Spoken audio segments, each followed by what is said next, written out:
Chemical properties के ऊपर बातचीत चल रही थी मेटल्स की, और कह सकते हो नॉन मेटल्स की भी।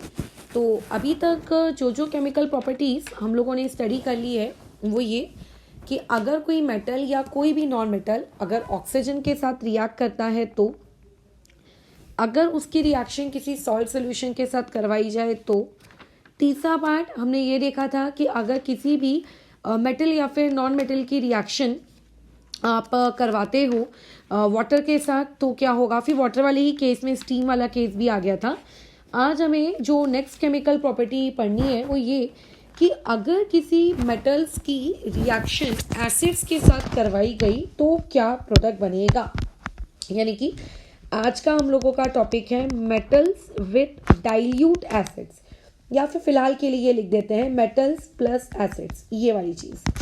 तो जिसने भी लास्ट वीडियो देखा है उसको ये बात अच्छे से पता होगी कि जब भी आप मेटल्स को सॉल्ट सोल्यूशन के साथ ट्रीट करवाते हो तो वहां पे एक डबल डिस्प्लेसमेंट रिएक्शन होती है, जिस डबल डिस्प्लेसमेंट रिएक्शन को आपको ऑलरेडी इसी स्टैंडर्ड में पहले कुछ चैप्टर्स में सिखा दिया गया है ना, कि डबल डिस्प्लेसमेंट रिएक्शन कैसे लिखते हैं ये वो। तो वैसे ही आपने उसी सेम चैप्टर में एक सिंगल डिस्प्लेसमेंट रिएक्शन या फिर कहो कि सिर्फ डिस्प्लेसमेंट रिएक्शन वाला टॉपिक भी पढ़ा है। तो वही सेम टॉपिक हम लोग को अभी यहाँ पे नीड पड़ेगी। जब भी मेटल्स एसिड्स के साथ रिएक्ट करते हैं तो मेटल्स और एसिड्स के बीच में डिस्प्लेसमेंट रिएक्शन होता है। ठीक है, क्या होता है? Displacement reaction. अब अगर तुम्हारे दिमाग में पुरानी भूली बिसरी यादें है तो तुम्हें ये बात पता होनी चाहिए कि डिस्प्लेसमेंट रिएक्शन यदि हो रहा है तो इसका मतलब है हम लोगों को रिएक्टिविटी सीरीज, ठीक है, ये याद होनी चाहिए। हमें क्या याद होनी चाहिए? रिएक्टिविटी सीरीज याद होनी चाहिए। अगर आपको रिएक्टिविटी सीरीज याद है तो आप ये काम कर लोगे, अगर रिएक्टिविटी सीरीज याद नहीं है तो ये काम नहीं कर पाओगे। बस खत्म हो गई कहानी वहीं पर, एकदम सिंपल सी। तो आपको सिंपल क्या करना है? डिस्प्लेसमेंट रिएक्शन यहाँ पे करवानी है। अच्छा, पॉइंट नंबर 3, यूजुअली हम लोग केमिस्ट्री में एक वर्ड बहुत ही पसंदीदा होता है हम लोगों का, वो होता है यूजुअली, जनरली। ये वर्ड क्या है? ये वर्ड का मतलब है, जैसे मान लेते हैं आपने कोई एक रूल बनाया और आपके उस रूल के अकॉर्डिंग काम हो रहा है, आंसर आ रहा है। मैथ्स में ऐसी तो होता है ना, तुम कोई रूल बनाते हो, उसके अकॉर्डिंग काम होता है, उसके अकॉर्डिंग आंसर आता है। लेकिन कभी ऐसा होता है कि मैथ्स में कि नहीं नहीं नहीं यार, इस इक्वेशन के लिए ये रूल नहीं चलेगा, बाकी सबके लिए चलेगा। ऐसा होता है? कभी नहीं होता।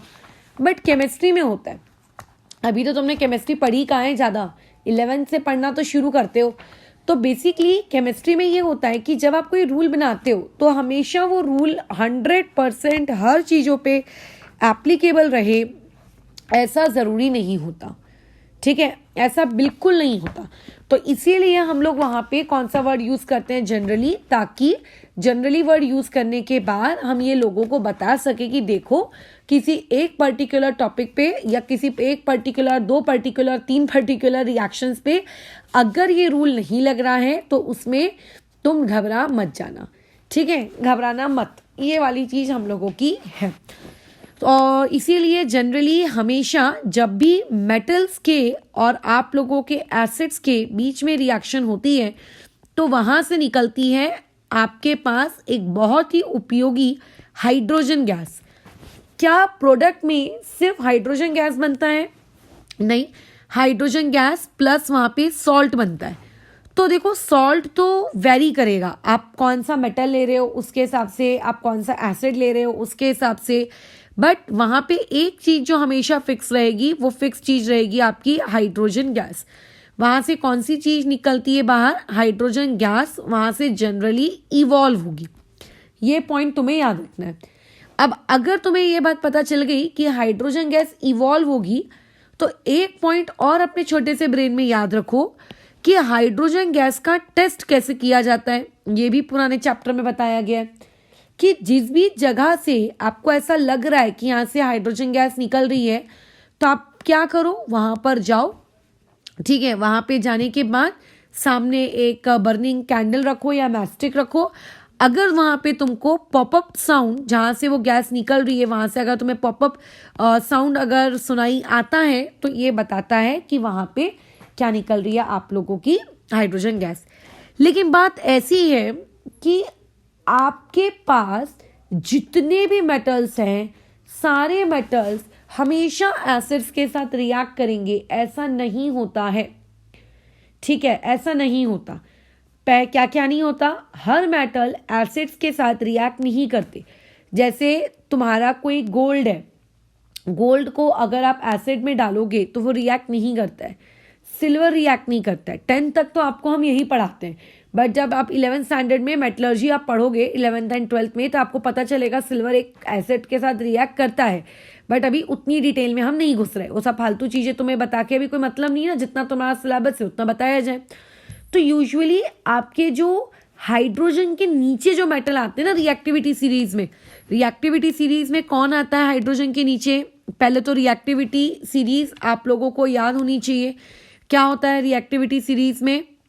Please stop calling me a zebra. ठीक है, याद आया? ऐसा उसने लिखाया था।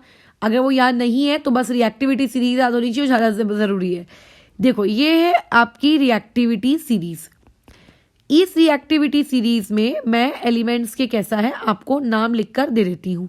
ये हम लोगों ने उसके कुछ उठाए और नाम, अरे यार एक मिनट, ये एल्यूमिनियम, यहाँ पे आ गया जिंक, यहाँ आ गया, अरे यहाँ पे आ गया आपका आयरन, यहाँ पे टीन, यहाँ पे लेड, यहाँ पे हाइड्रोजन। अब देखो, जितने भी मेटल्स हाइड्रोजन के ऊपर हैं, कौन कौन है हाइड्रोजन के ऊपर?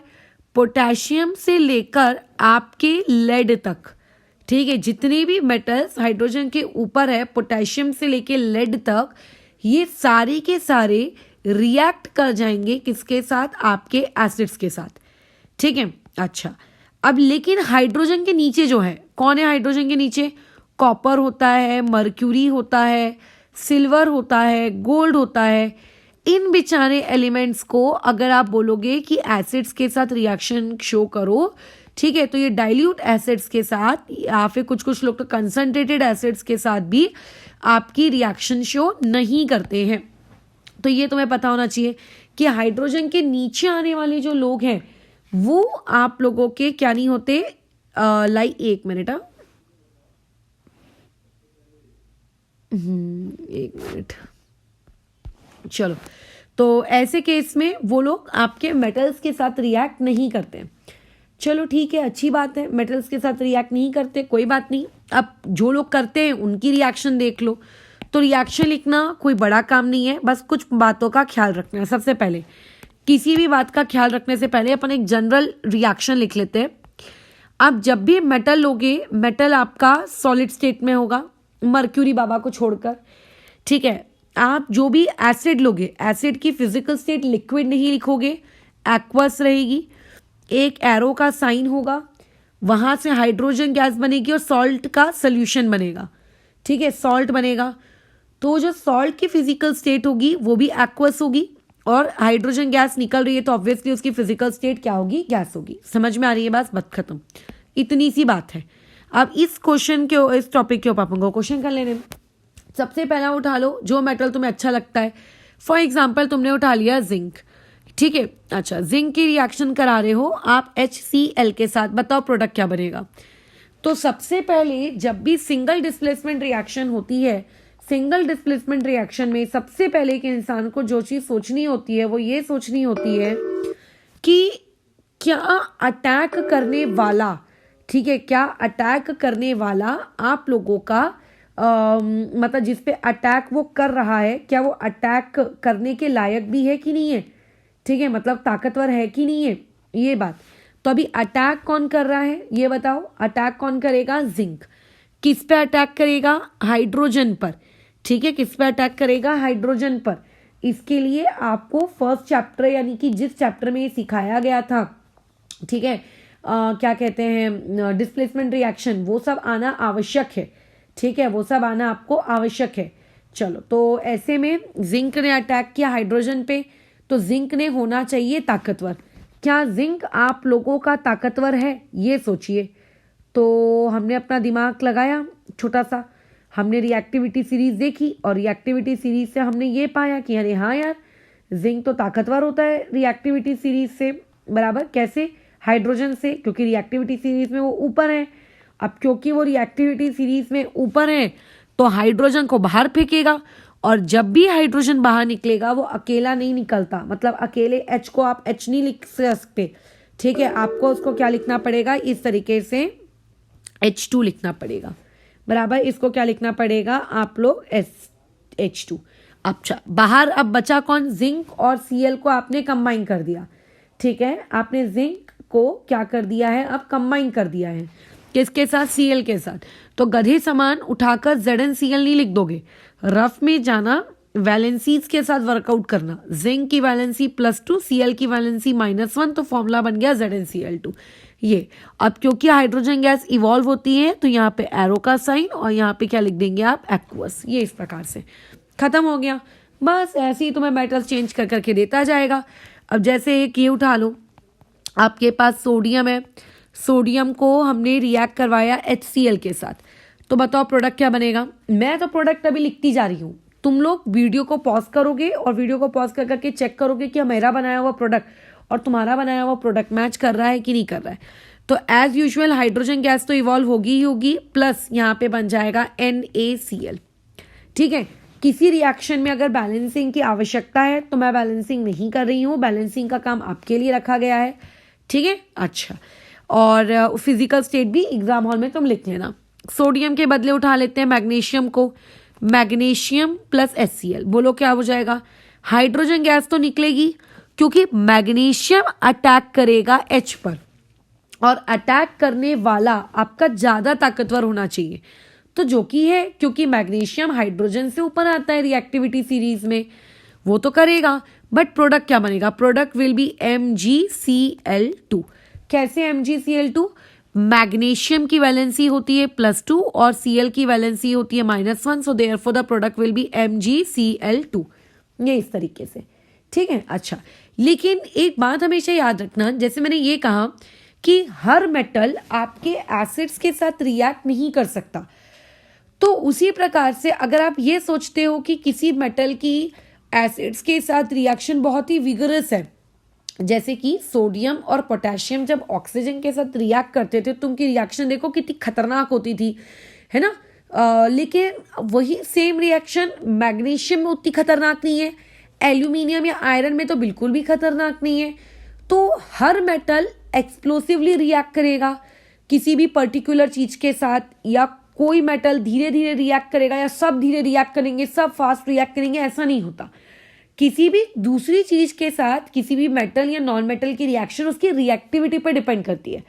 अगर आप ये कह रहे हो कि सोडियम और पोटेशियम बहुत रैपिडली रिएक्ट करते हैं, बहुत विगरस रिएक्शन होती है, बहुत वायलेंट रिएक्शन होती है, तो जरूरी नहीं है कि आप एल्यूमिनियम की रिएक्शन भी उतनी ही विगरस पाओ, ठीक है, उतनी ही विगरस पाओ, ऐसा नहीं होता, ठीक है, ऐसा नहीं होता, ठीक है। क्यों नहीं होता ऐसा, क्योंकि मेटल्स की रिएक्टिविटी क्या होने लगती है, अलग अलग होने लगती है।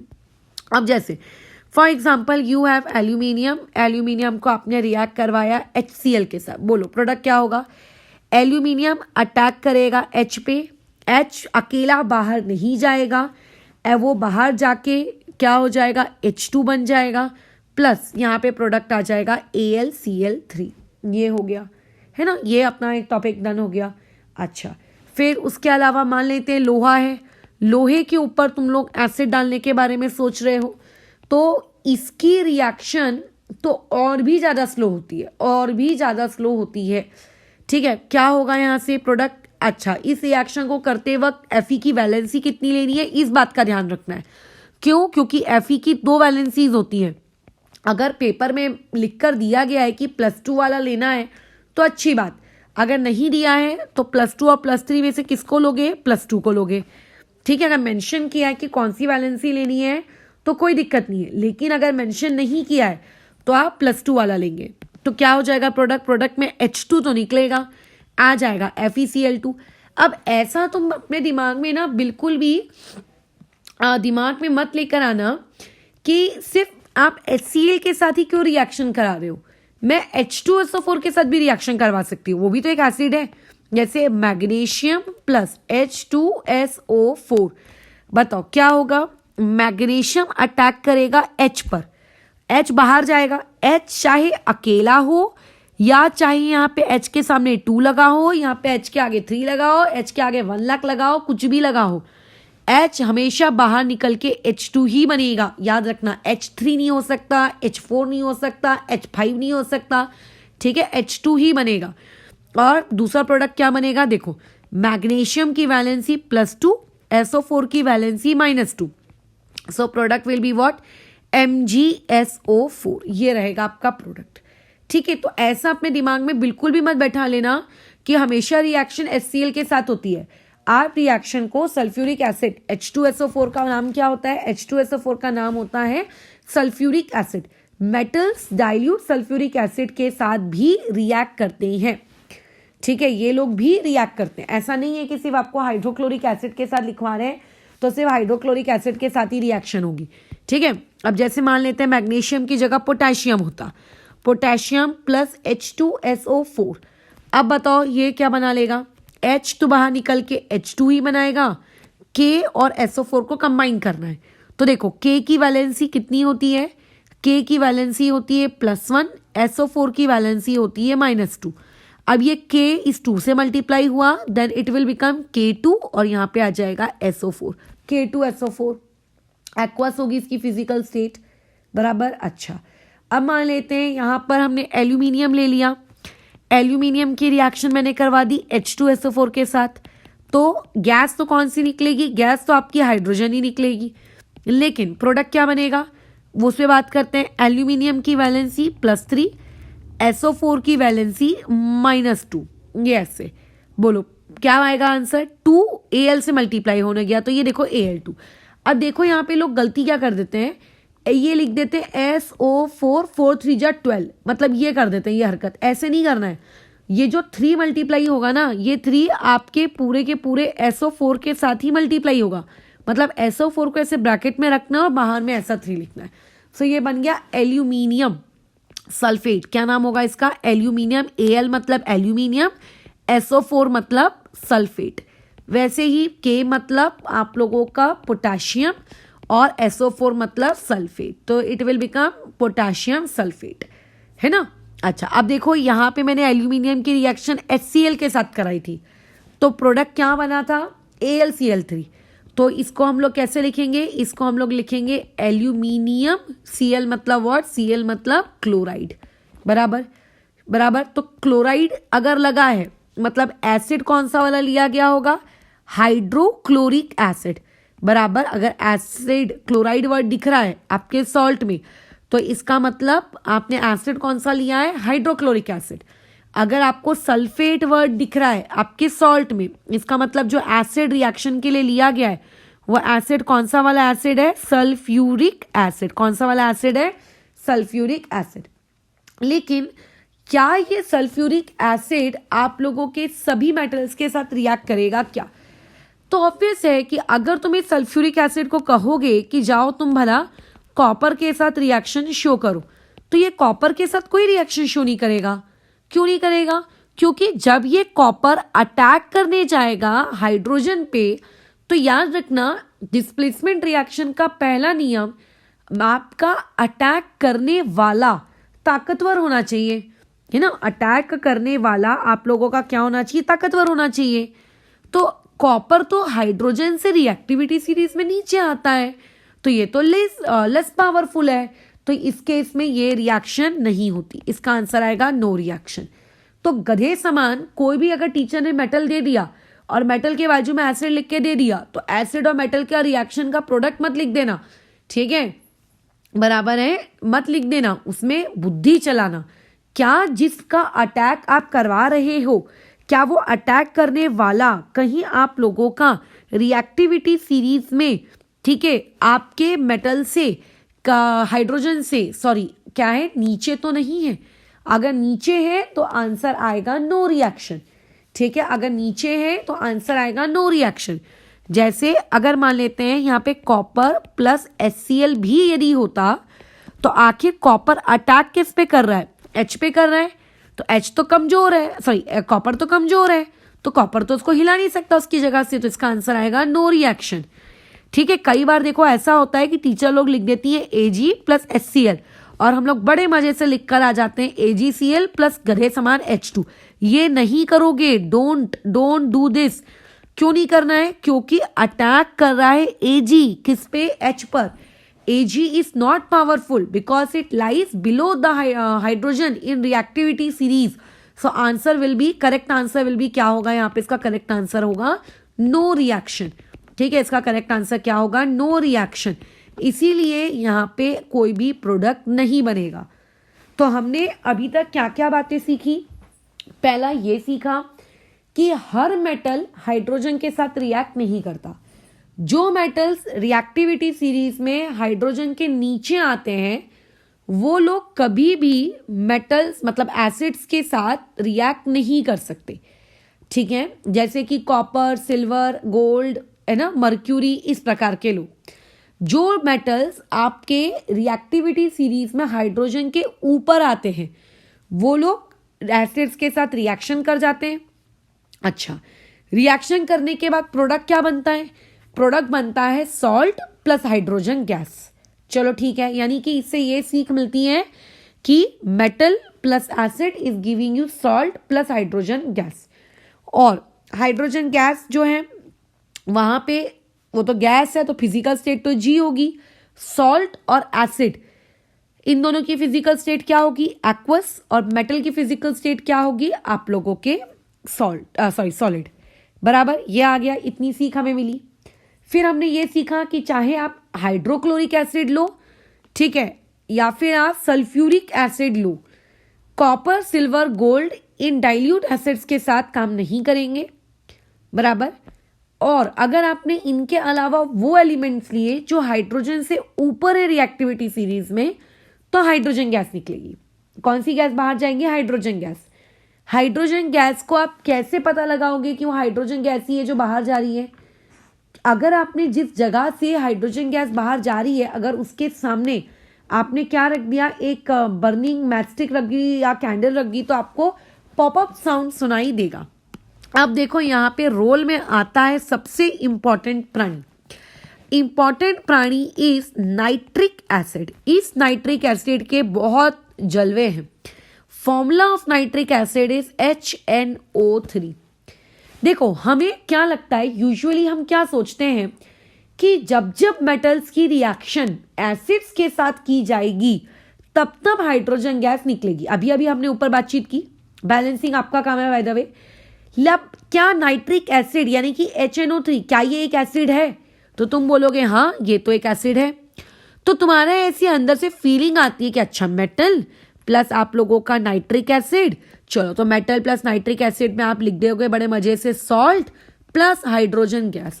यहीं पे अपने दिमाग की घंटी दौड़ा लो। नाइट्रिक एसिड जब भी किसी मेटल के साथ रिएक्ट करता है तो ये कभी भी हाइड्रोजन गैस आप लोगों की इवॉल्व नहीं करता। यानी कि ऊपर लिखी हुई रिएक्शन क्यों गलत है? इस हाइड्रोजन गैस की वजह से गलत है। कभी भी मेटल अगर डाइल्यूट नाइट्रिक एसिड के साथ रिएक्ट करता है तो डाइल्यूट नाइट्रिक एसिड के साथ रिएक्ट करने के बाद वो कभी भी आप लोगों की हाइड्रोजन गैस को इवॉल्व नहीं करता है। क्यों नहीं करता वो भी मैं बताऊंगी, लेकिन एक्सेप्ट कौन? एक्सेप्ट आप लोगों के दो मेटल्स, एक्सेप्ट मैग्नीशियम।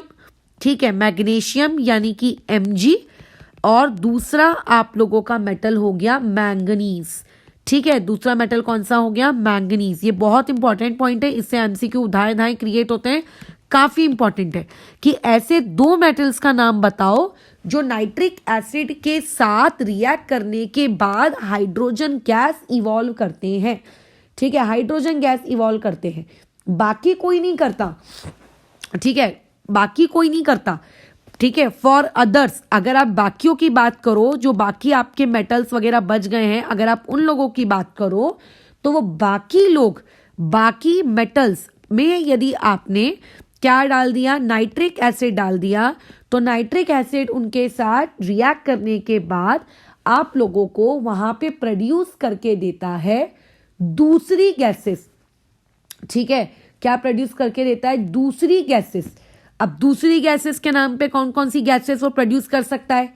ऐसा नहीं है कि हमेशा एक ही गैस प्रोड्यूस होती है, अलग अलग टाइप की गैसेस प्रोड्यूस हो सकती हैं। जैसे N2O भी प्रोड्यूस हो सकता है, राइट। आप लोगों का NO भी प्रोड्यूस हो सकता है और NO2 भी प्रोड्यूस हो सकता है। इस प्रकार की वो गैसेस प्रोड्यूस करके देता है नाइट्रिक एसिड, अगर मेटल के साथ रिएक्ट किया, सिवाय दो लोगों को छोड़कर। कौन है वो दो लोग, मैग्नीशियम और मैंगनीज। अब पहले तो अपन ये समझते हैं कि आखिर ऐसा क्यों हुआ। पहले तो हमको ये समझना है कि आखिर N2O, NO और NO2 क्यों प्रोड्यूस हुई, हाइड्रोजन क्यों प्रोड्यूस नहीं हुई। मैं बाकी जगह तो यार आप HCl के साथ हाइड्रोजन प्रोड्यूस करा रहे थे, आप H2SO4 के साथ हाइड्रोजन प्रोड्यूस करा रहे थे। यहाँ पे मेटल और नाइट्रिक एसिड की रिएक्शन में हाइड्रोजन क्यों प्रोड्यूस नहीं हुआ, ये पार्ट हमको समझना है, इसका रीजन क्या है। तो देखो, जब आप लोग 11th क्लास में आओगे, 11th क्लास में आप लोगों को एक बहुत ही इंपॉर्टेंट चीज धीरे धीरे पता चलती जाती है। रेडॉक्स करके एक चैप्टर होता है वहां पे, कि जो HNO3 नामक बला होती ना, ये HNO3 नामक बला आप लोगों की is very strong oxidizing agent. ये आप लोगों का बहुत ही स्ट्रॉन्ग ऑक्सीडाइजिंग एजेंट होता है। अब ऑक्सीडाइजिंग एजेंट क्या है ये भी हम लोग पुराने चैप्टर्स में पढ़ चुके हैं। ठीक है, अभी फिलहाल के लिए शॉर्ट में मैं बता देती हूँ।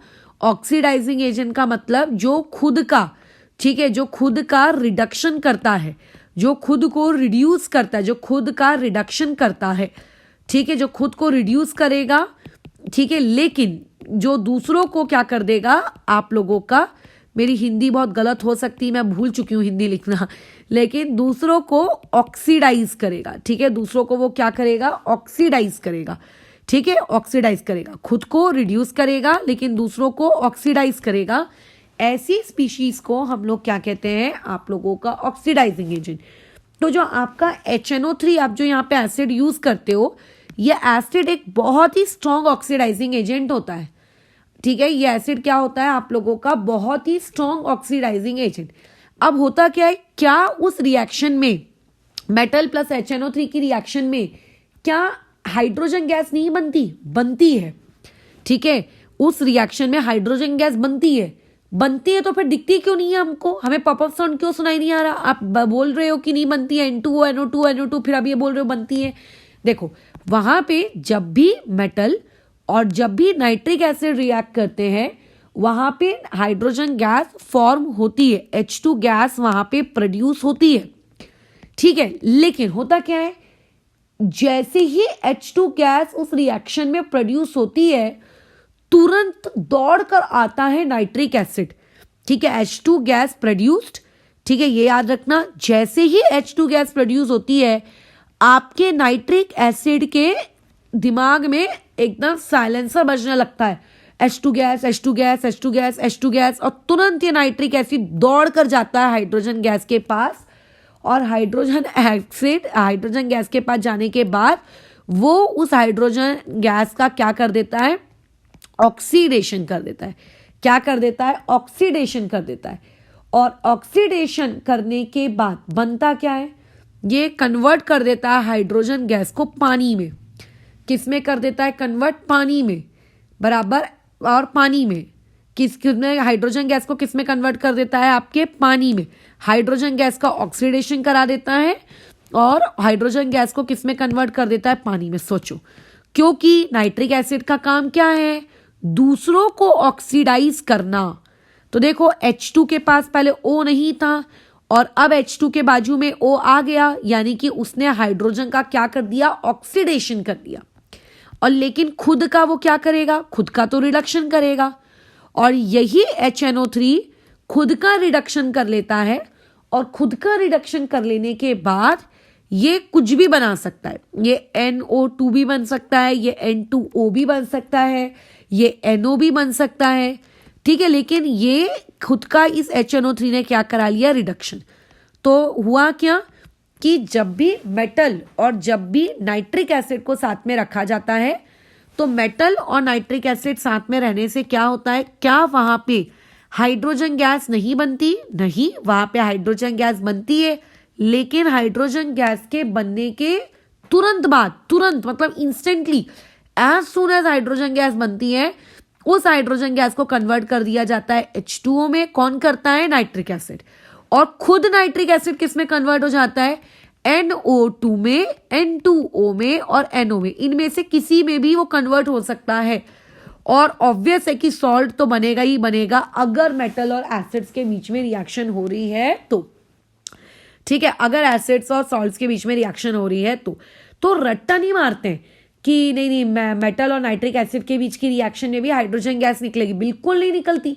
मेटल और एसिड्स के बीच की रिएक्शन में हाइड्रोजन गैस कतई नहीं निकलती, सिवाय दो लोगों को छोड़कर। नाइट्रिक एसिड सिर्फ दो मेटल्स के साथ ऐसा बिहेवियर नहीं कर पाता। कौन है बताओ वो दो लोग?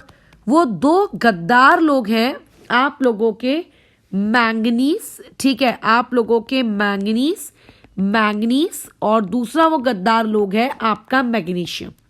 ये वो दो मेटल्स हैं जिन मेटल्स के साथ अगर आप नाइट्रिक एसिड की रिएक्शन करवाओगे, ठीक है, मैग्नीशियम प्लस नाइट्रिक एसिड, आप उम्मीद कर रहे थे कि बनेगा आप लोगों का प्यारा NO gas, N2O gas, H2O। यहां पे कुछ नहीं बनता। मैग्नीशियम और मैंगनीज ये दो मेटल्स कहते हैं कि अगर आपने हमको नाइट्रिक एसिड के साथ रिएक्ट करवाया तो जैसे आप नॉर्मल डिस्प्लेसमेंट रिएक्शन लिखते हो वैसे ही लिखो। इस मैग्नीशियम का अटैक करवा लो किसके ऊपर? हाइड्रोजन के ऊपर। इस मैंगनीज का अटैक करवा लो किसके ऊपर? हाइड्रोजन के ऊपर।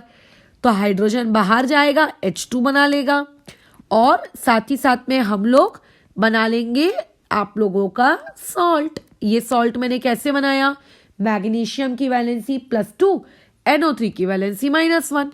यहाँ पे क्या बना लेगा? यहाँ पे बना लेगा MnNO3 होल ट्वाइस 2। ये ऐसे, ये इस प्रकार से होगा कि मैग्नीशियम और मैंगनीज ये वो दो लोग हैं जो नाइट्रिक एसिड के साथ रिएक्ट करने पर आप लोगों का हाइड्रोजन गैस नहीं बनाते हैं।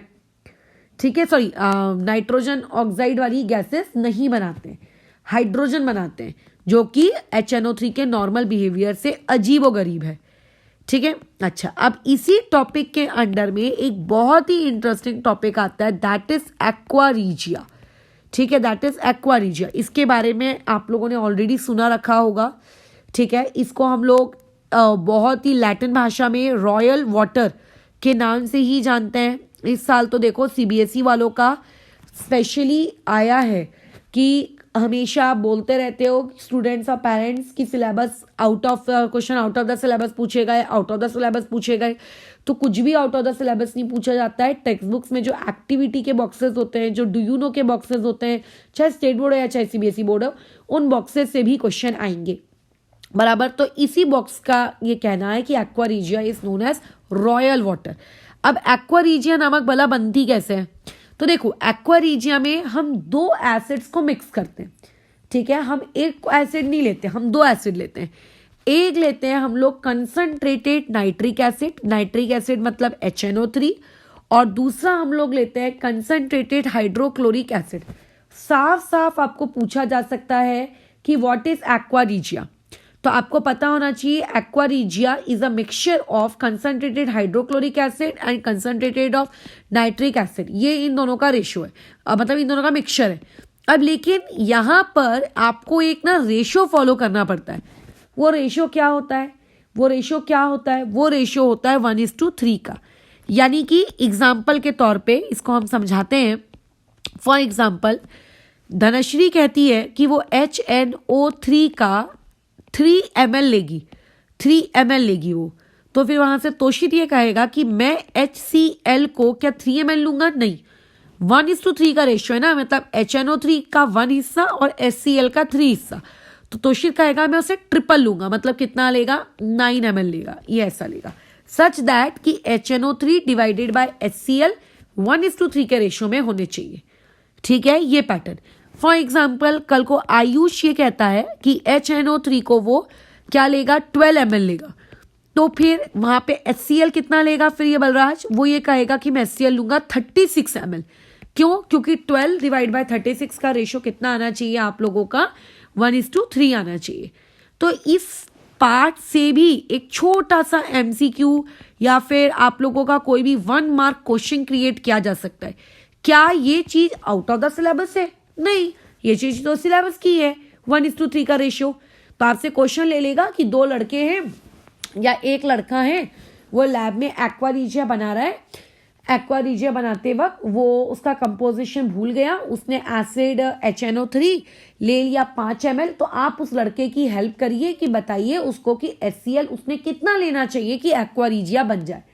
अब हम इसमें कौन सी हाय तौबा मचाएंगे, हाय राम ये तो हमारे सिलेबस के बाहर का क्वेश्चन है, सिलेबस के बाहर का क्वेश्चन है। ऐसा नहीं होता है ना, सिलेबस में साफ साफ बोला गया है कि एक्वारीजिया इज अ रेशियो, मतलब मिक्सचर किस चीज का, कंसंट्रेटेड नाइट्रिक एसिड का, कंसंट्रेटेड हाइड्रोक्लोरिक एसिड का, इन अ रेशियो 1:3। अगर लड़के ने 5 ml आप लोगों का क्या लिया है, HCl लिया है, HNO3 लिया है, तो HCl उसका ट्रिपल होगा, यानी कि 15 ml बराबर। अच्छा, अब एक सबसे इंपॉर्टेंट चीज देखो, एक्वारीजिया के क्वेश्चन में ये वो पॉइंट है जहां पे लोगों से मिस्टेक होती है। मैंने क्या पढ़ाया कि आपके पास जो कंसंट्रेटेड नाइट्रिक एसिड होगा और जो आप लोगों के पास कंसंट्रेटेड हाइड्रोक्लोरिक एसिड होगा, उसका रेशियो 1:3 होना चाहिए। अब कई किताबों में ये चीज ऐसी भी लिखी रहती है कि कंसंट्रेटेड HCl का और कंसंट्रेटेड नाइट्रिक एसिड का रेशियो 3:1 होना चाहिए। अब बताओ, ऊपर लिखी हुई चीज में या नीचे लिखी हुई चीज में क्या कोई तुम्हें अंतर दिख रहा है? कोई अंतर नहीं है। मैंने इसमें HCl नीचे लिया था, इसमें मैंने HCl ऊपर ले लिया। जब मैं HCl नीचे लेती थी तो HCl के सामने 3, अभी HCl ऊपर लिया तो भी उसके सामने 3। तो अगर आप रेशो को उल्टा पुल्टा कर देते हो तो उससे कोई मतलब नहीं है। हाँ, बट अगर कोई ये पूछता है कि नहीं मैडम फिर तो आपके हिसाब से तो ये भी होना चाहिए कि concentrated HCl left hand side को हम उल्टा कर देते हैं, लेकिन जो राइट हैंड साइड है उसको हम वैसे का वैसे ही रखेंगे, तो मूर्खो ये इनकरेक्ट होगा। ठीक है, आप ये लिखो ये भी करेक्ट है, आप ये लिखो ये भी करेक्ट है, लेकिन ऐसा लिखोगे तो नहीं। इसीलिए बेस्ट तरीका है क्या रखना, HCl का 30 और नाइट्रिक एसिड का 1 पार्ट। ठीक है, नाइट्रिक एसिड का 1 पार्ट और आपके हाइड्रोक्लोरिक एसिड का कितना पार्ट, 3 पार्ट। इसको हम लोग कहते हैं एक्वारीजिया। अब चाहे तुम नाइट्रिक एसिड का नाम पहले लिखो, चाहे तुम आपके HCl का नाम पहले लिखो, बस ये याद रखना ठीक है कि HCl के पास 3 होगा और नाइट्रिक एसिड के पास 1 होगा। अब एक्वारीजिया के बारे में हम पढ़ क्यों रहे, नीड क्या है एक्वारीजिया के बारे में पढ़ने की? तो देखिए, अभी हमने ऊपर क्या बात की थी कि आपका जो ये कॉपर होता है, सिल्वर होता है, गोल्ड होता है, मर्क्यूरी होता है, ये रिएक्टिविटी सीरीज में हाइड्रोजन के नीचे आते हैं। तो जिसकी वजह से कभी भी एसिड्स के साथ ये लोग रिएक्ट नहीं करते। फॉर एग्जाम्पल, आपके पास कोई गोल्ड का ऑर्नामेंट है और आपने उसमें हाइड्रोक्लोरिक एसिड डाल दिया, ठीक है, भले ही कंसंट्रेटेड ही डाल दो, तो आप ये देखोगे कि गोल्ड और उस हाइड्रोक्लोरिक एसिड के बीच में कोई रिएक्शन ही नहीं हुई। बताओ, वैसे करना मत, फालतू के गोल्ड के ऑर्नामेंट वैसे भी बड़े महंगे आते हैं, फालतू के तो तुम बर्बाद कर दो अपने फालतू सी क्यूरियोसिटी के लिए, ठीक है। अच्छा, लेकिन क्या नाइट्रिक एसिड अकेला डालने से क्या वो उसके रिएक्शन हो जाएगी? क्या गोल्ड डिसॉल्व हो जाएगा? क्या गोल्ड खराब हो जाएगा? क्या गोल्ड गायब हो जाएगा? ऐसा कुछ कभी नहीं। अब मान लेते किसी को फिर भी बहुत इच्छा है कि नहीं मैं तो गोल्ड को डिसॉल्व करके रखूंगा ही रखूंगा, तो ऐसे शैतानी बुद्धि वाले लोगों के लिए पैदा किया गया है किसको? एक्वारीजिया को। एक्वारीजिया वो बला का नाम है जो क्या कर सकती है, आपके गोल्ड और आप लोगों के जो प्लेटिनम जैसे मेटल्स है ना, गोल्ड एंड प्लेटिनम जैसे मेटल्स को भी ये क्या कर सकती है, डिसॉल्व कर सकती है। प्लेटिनम, ठीक है, प्लेटिनम जैसे मेटल्स को भी ये क्या कर सकती है, डिसॉल्व कर सकती है। अगर अकेला कंसंट्रेटेड HCl लोगे या अकेला कंसंट्रेटेड नाइट्रिक एसिड लोगे तो ऐसा नहीं होगा, ठीक है। अगर आपको गोल्ड या फिर आपको प्लैटिनम जैसे लोगों के साथ काम करना है तो आपको ऐसा करना ही पड़ेगा, ठीक है। अच्छा, उसके अलावा एक जीके फैक्ट मैं तुम्हें और बताती हूं। जैसे मैंने अभी ऊपर कहा था कि अगर आप किसी भी मेटल के साथ आप लेट से HCl लेते हो तो हाइड्रोजन गैस निकलती है। ऑब्वियस है कि सॉल्ट भी बनता है। अगर आप किसी भी मेटल के साथ सल्फ्यूरिक एसिड लेते हो तो ऑब्वियस है कि हाइड्रोजन गैस निकलती है प्लस सॉल्ट भी बनता है। बट उस वक्त भी मैंने कहा था, अभी भी मैं कह रही हूं कि हाइड्रोजन गैस के जो बबल्स होते हैं, ठीक है, आपको क्या दिखेगा, हाइड्रोजन गैस के बबल्स दिखेंगे, फॉर्मेशन ऑफ बबल्स दिखेगा। तो आप ये देखोगे कि कुछ कुछ मेटल्स में बबल्स जल्दी निकल रहे हैं, जल्दी जल्दी बबल्स बन गए, फटाफट बबल्स बन गए, ठीक है, बबल्स फॉर्म्ड क्विकली, बबल्स जो होते आप लोगों के बहुत ही क्विकली बन गए, फॉर्म्ड क्विकली। ये एक केस हो सकता है।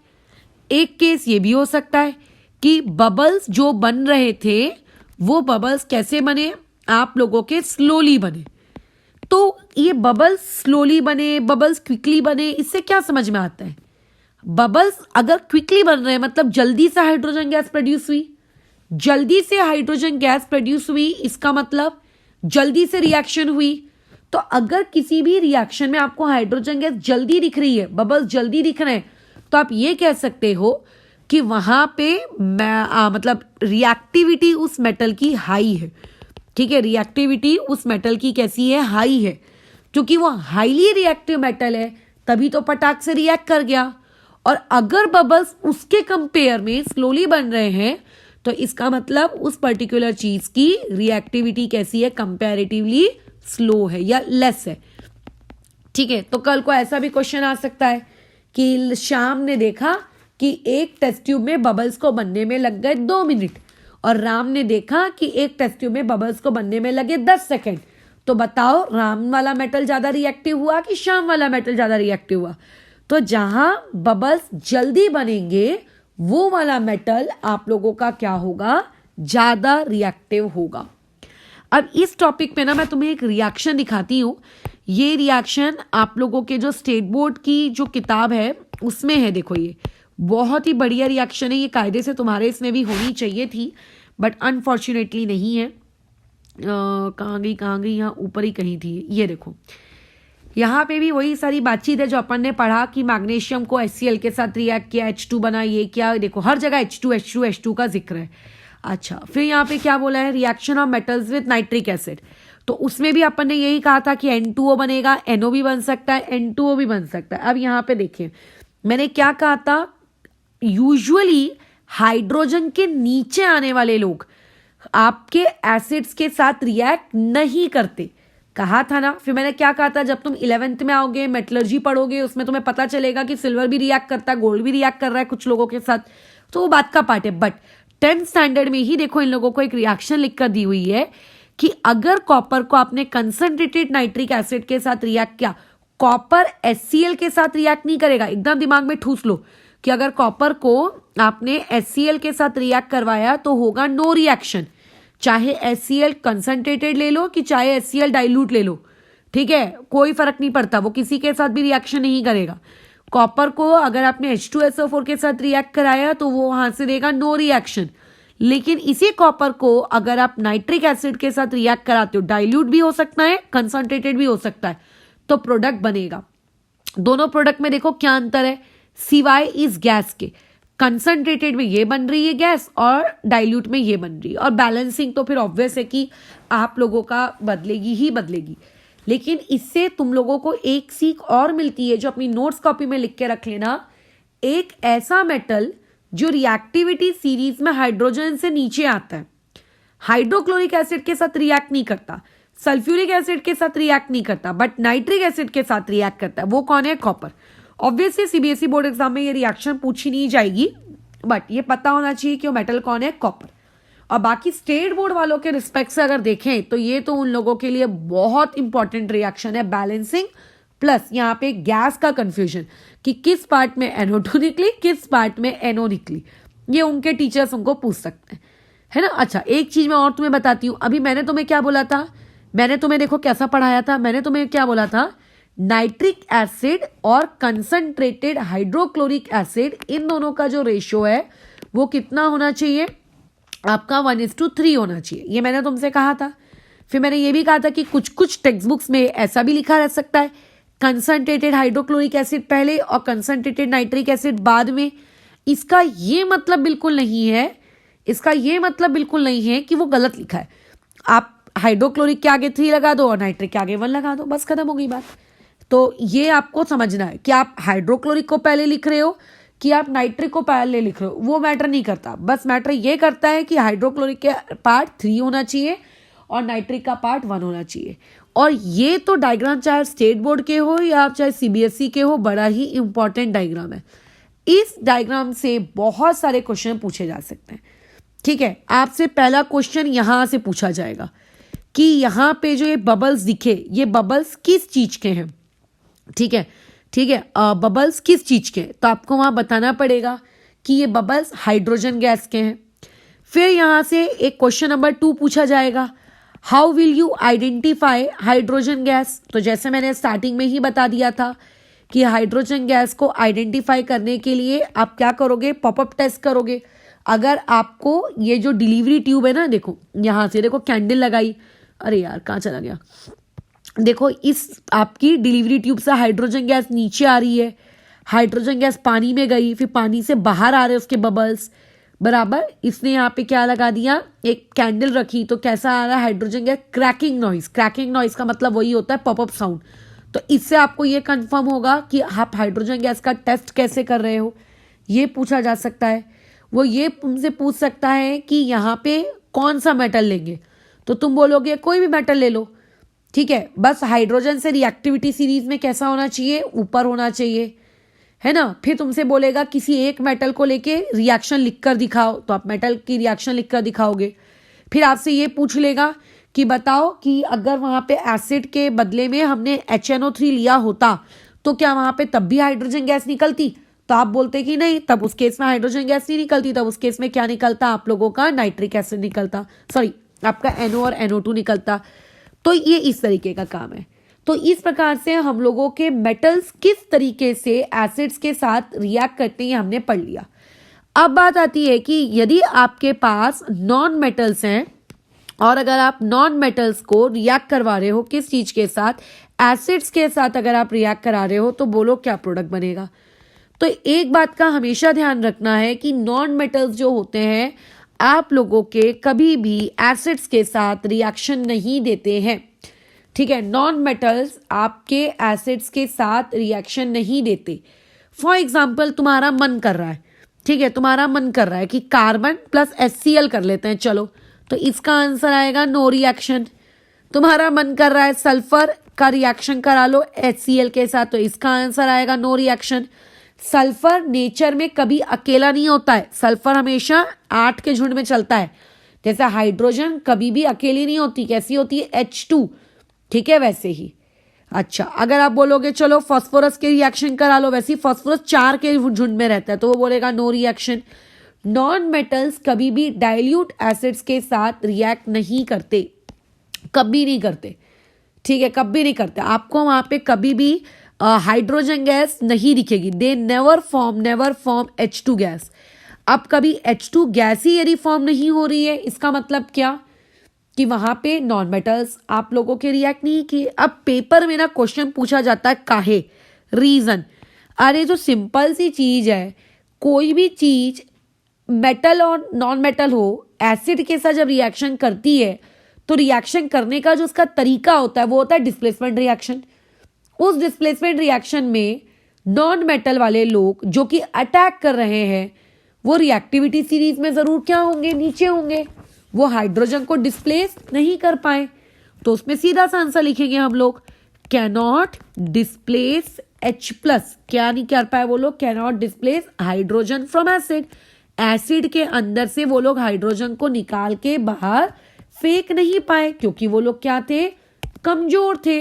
इसीलिए आप लोगों का कभी भी एसिड्स के अंदर में अगर आप नॉन मेटल डालोगे तो वो कभी भी रिएक्ट नहीं करता है ना। क्योंकि होता कैसा है, H+ को निकाल के H2 में कन्वर्ट करने के लिए इलेक्ट्रॉन चाहिए होते हैं और नॉन मेटल को खुद भी इलेक्ट्रॉन चाहिए होते हैं।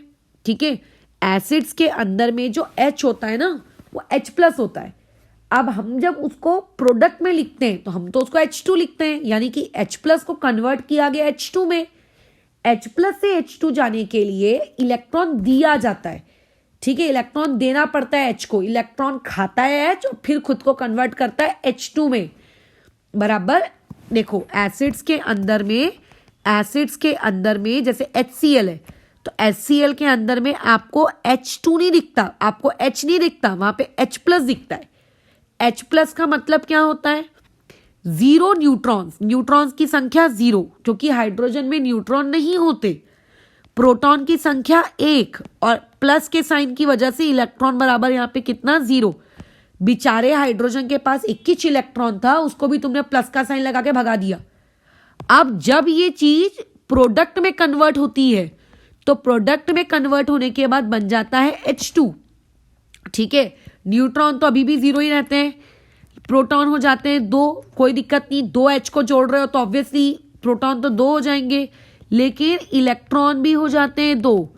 यानी कि एसिड में जब था तो एक भी इलेक्ट्रॉन नहीं था H के पास, और जब प्रोडक्ट साइड गया तो उसने प्रोडक्ट साइड जाने के बाद इलेक्ट्रॉन को क्या किया? गेन किया।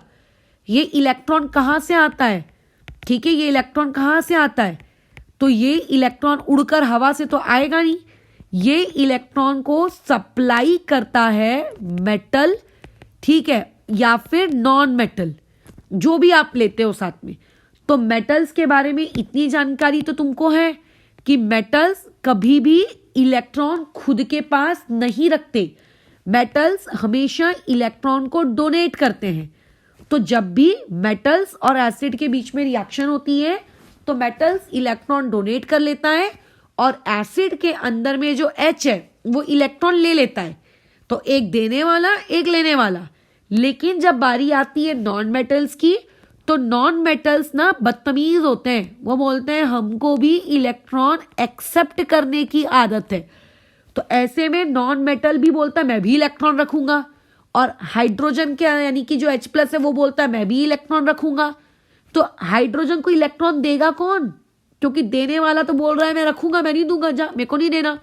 तो जब कोई इलेक्ट्रॉन देता ही नहीं है तो बेचारा H प्लस कभी भी H2 में कन्वर्ट ही नहीं हो पाता, और इसीलिए नॉन मेटल्स की रिएक्शन आप लोगों को एसिड्स के साथ देखने को नहीं मिलती, ठीक है। जो नॉन मेटल्स होते हैं वो हाइड्रोजन आयन को एसिड के अंदर से डिस्प्लेस करके हाइड्रोजन गैस नहीं बना पाते। क्यों नहीं बना पाते? क्योंकि इस प्रोसेस के लिए उनको इलेक्ट्रॉन की जरूरत होती है, और नॉन मेटल्स इलेक्ट्रॉन को देने से क्या कर देता है? मना, कि मेरे को खुद को जरूरत है। जैसे एग्जाम में तुम्हारे पास एक ही पेन है, और ऐसे केस में आप लोगों के दोस्त ने आपसे बोला कि ला अपना वो पेन, तू पेपर मत लिख, मुझको दे दे, मैं लिख लूंगा। तो ऐसे में मुझे बताओ, क्या कभी आप लोगों की वो रिएक्शन होगी? कभी नहीं होगी, ठीक है। वो आपको क्या हो जाएगा? मना। लेकिन यहां पे एक चीज देखो कि अगर आपने ऐसे कोई नॉन मेटल्स ले लिए, जैसे कि देखो, पढ़ो यहां लाइन क्या लिखी है, अच्छे से पढ़ो। Non metals do not react with dilute acids, मैंने भी अभी यही कहा। अब आया यहां पे एक वर्ड, कौन आया वो वर्ड? एक्सेप्शन। एक्सेप्शन का मतलब सारे नॉन मेटल्स के साथ एसिड्स कभी रिएक्ट नहीं करता, लेकिन हेलोजेंस के साथ करता है। किसके साथ करता है? हेलोजेंस के साथ। तो ऐसा लिखोगे यदि कि non metals never react with acids, तो ये स्टेटमेंट ट्रू हुई कि फॉल्स हुई? False. Non metals never react with नहीं लिखना चाहिए। क्यों नहीं लिखना चाहिए? क्योंकि यहां पे एक्सेप्शन में आ जाते हैं आपके हेलोजेंस। हेलोजेंस का मतलब क्या होता है? आपके ग्रुप नंबर 17 के लोग, फ्लोरीन, क्लोरीन, ब्रोमीन, आयोडीन, ठीक है, जिसमें से फ्लोरीन और क्लोरीन ये दोनों गैस होती है, ब्रोमीन आपका लिक्विड होता है, और आयोडीन आपका सॉलिड होता है, ठीक है, ये याद रखना। तो यदि आप लोगों के पास लेट्स इमेजिन क्लोरीन है और आपने उसकी रिएक्शन HBr के साथ करवाई, ठीक है, जैसा कि इस किताब में देखो करवाया भी है, तो आप ये मत लिख के आ जाना कि नो रिएक्शन, नहीं तो आप बोलोगे कि नहीं क्लोरीन तो नॉन मेटल है और HBr तो एसिड है, और मैडम ने तो सिखाया है कि नॉन मेटल प्लस एसिड बराबर नो रिएक्शन। ऐसा नहीं, इन चारों के अलावा यदि कोई दूसरा नॉन मेटल होगा तो नो रिएक्शन लिखने का, ठीक है। अभी कायदे से रिएक्शन लिखो जैसा डिस्प्लेसमेंट में सिखाया गया है। कौन अटैक करेगा? एलिमेंट। कौन? यानी कि क्लोरीन, जो अकेला होता है। किस पे अटैक करेगा इस बार? हाइड्रोजन पे करेगा क्या? नहीं, इस बार अटैक होगा ब्रोमीन पर। जिन लोगों को डिस्प्लेसमेंट रिएक्शन के नियम कायदे याद हैं उन लोगों को तकलीफ नहीं हो रही होगी इस वीडियो को देखने या सुनने में। जिनको याद नहीं है उनको तकलीफ हो रही होगी। तो रिएक्टिविटी सीरीज में आपका जो क्लोरीन है वो ज्यादा ताकतवर होता है, तो ब्रोमीन को बोलता है गेट आउट। ठीक है, ब्रोमीन को बोलता है गेट आउट, और बेचारा ब्रोमीन बाहर आके बना लेता है Br2 और खुद बना लेता है HCl। ये ऐसा, ठीक है, ये ऐसा। तो नॉन मेटल्स के साथ एसिड रिएक्ट नहीं करते। अगर आपने कार्बन, सल्फर, फॉस्फोरस ऐसे लोग लिए हैं, लेकिन अगर आपने हैलोजन लेके रखा है तो फिर वो रिएक्ट कर जाएगा। तो इस प्रकार से हम लोगों ने सारी केमिकल प्रॉपर्टीज जो कि आपकी टेक्स्ट बुक्स वगैरह में दी थी उन सभी का गहन अध्ययन कर लिया है। कोई भी केमिकल प्रॉपर्टी तुम्हारी टेक्स्ट बुक से छूटी हुई नहीं है, ठीक है। लेकिन कल हम लोग कुछ मिसलेनियस रिएक्शंस पढ़ लेंगे जो टेक्स्ट बुक में नहीं दी, बट एक इंसान को वो पता होनी चाहिए, ठीक है। मिसलेनियस रिएक्शंस की टेक्स्ट बुक में नहीं दी, बट फिर भी उसकी जानकारी पता होनी चाहिए। बहुत ही शॉर्ट सा वीडियो रहेगा, कोई जैसा लंबा नहीं रहेगा, बराबर। उसके बाद जो हमारी परसों की क्लास रहेगी, परसों की क्लास में हम लोग ये सीखेंगे कि आखिर किस प्रकार से आपके मेटल्स और नॉन मेटल्स आपस में रिएक्ट करते हैं। अभी हम लोगों ने क्या पढ़ा? मेटल को डालो पानी में, मेटल को डालो एसिड में, मेटल को डालो O2 में, नॉन मेटल को डालो O2 में, नॉन मेटल को डालो एसिड में। अब नॉन मेटल और मेटल दोनों को ही आपस में रिएक्ट करवा देते, चलो किसी और तीसरे की जरूरत नहीं है, मेटल और नॉन मेटल को ही आपस में रिएक्ट कराते हैं। तो वो वाला पार्ट हमारी परसों की क्लास का टॉपिक रहेगा, और उस पार्ट से बहुत सारे क्वेश्चंस आते हैं, ठीक है। तो देयरफॉर उसको हम लोग पढ़ेंगे। फिर बाकी CBSE में ने तो पूरा ही मेटलर्जी वाला पार्ट तो सिलेबस से ही डिलीट कर दिया है। मैं उसने भैया बता रही हूँ कि तुम्हारी CBSE ने ना बहुत सिलेबस रिड्यूस कर दिया इस साल, बहुत। और स्टेट बोर्ड में तो कुछ भी नहीं किया है बेचारों के साथ। मैथ्स में किया है काफ़ी हद तक, बट साइंस में तो उनके साथ धोखा हुआ है, धोखा। ये ऐसे छोटे छोटे डू यू नो के बॉक्सेस बस कटवा दिए, वो भी एक चैप्टर में मुश्किल से 3 या 4।